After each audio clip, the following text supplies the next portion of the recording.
అందరికీ నమస్కారం. Welcome to Shruti vlogs.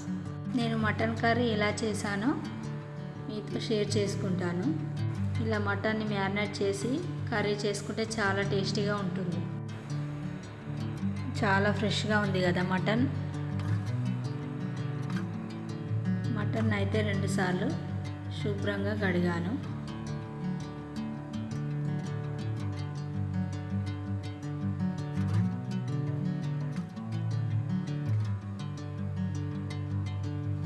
తర్వాత సరిపడా పసుపు వేసుకున్నాను. 5 చెంచాల కారపొడి వేసాను.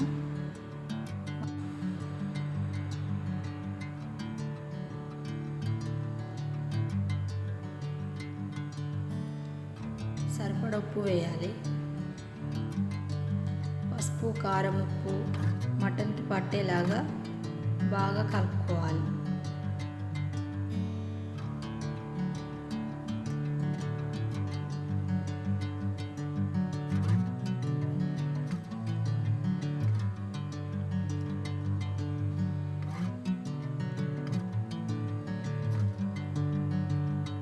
తర్వాత స్టవ్ ఆన్ చేసుకొని గంజు పెట్టుకున్నాను. గంజు వేడైన తర్వాత 5 చెంచాలు నూనె వేసాను.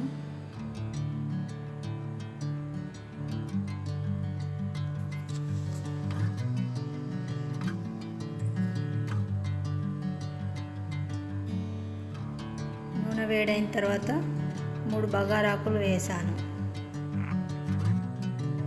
హోల్ స్పైసెస్ వేసాను.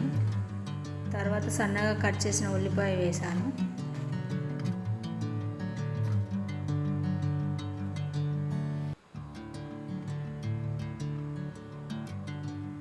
ఒకసారి కలుపుకొని 5-6 పచ్చిమిర్చి సన్నగా కట్ చేసుకొని వేసాను. ఉల్లిపాయ పచ్చిమిర్చి బాగా ఫ్రై చేసుకొని 2 చెంచాల అల్లం వేసి పచ్చివాసన పోయేంత వరకు ఫ్రై చేయాలి.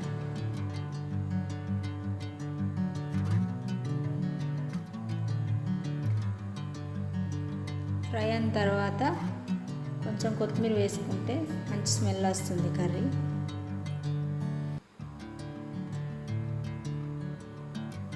తర్వాత ముందుగా మ్యారినేట్ చేసిన మటన్ని వేసాను.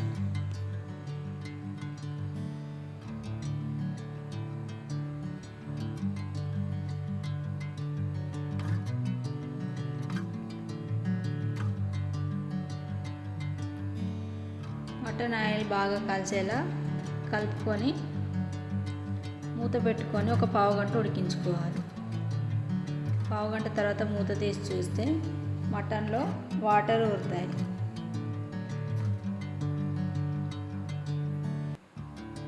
బాగా కలుపుకొని మళ్ళీ ఒక పావుగంట మూత పెట్టుకొని ఉడికించుకోవాలి. మూత తీసి చూస్తే మటన్లో వాటర్ అన్నీ ఇంకిపోయాయి. బాగా కలుపుకొని 4 గ్లాసుల వాటర్ వేసాను. మూత పెట్టుకొని ఒక అరగంట ఉడికించుకోవాలి. మటన్లో వాటర్ అయితే ఎక్కువనే వేయాలి, మటన్ సాఫ్ట్గా ఉడకాలి కదా. మూత పెట్టుకొని ఒక అరగంట ఉడికించిన తర్వాత మటన్ మసాలా, గరం మసాలా, ధనియా పొడి వేసి బాగా కలపాలి. కలిపిన తర్వాత కొత్తిమీర వేసాను. కొత్తిమీర వేసి మళ్ళీ ఒకసారి కలిపి మూత పెట్టుకొని పావుగంట ఉడికించుకోవాలి. మూత తీసి చూస్తే ఇలా ఆయిల్ పైకి వచ్చిందంటే మటన్ కర్రీ అయినట్టే. ఎంతమందికి మటన్ కర్రీ అంటే ఇష్టమో కామెంట్లో చెప్పండి. వీడియో నచ్చితే లైక్ చేయండి. మరిన్ని వీడియోస్ కోసం మా ఛానల్ని సబ్స్క్రైబ్ చేసుకొని కామెంట్ చేయడం మర్చిపోవద్దు.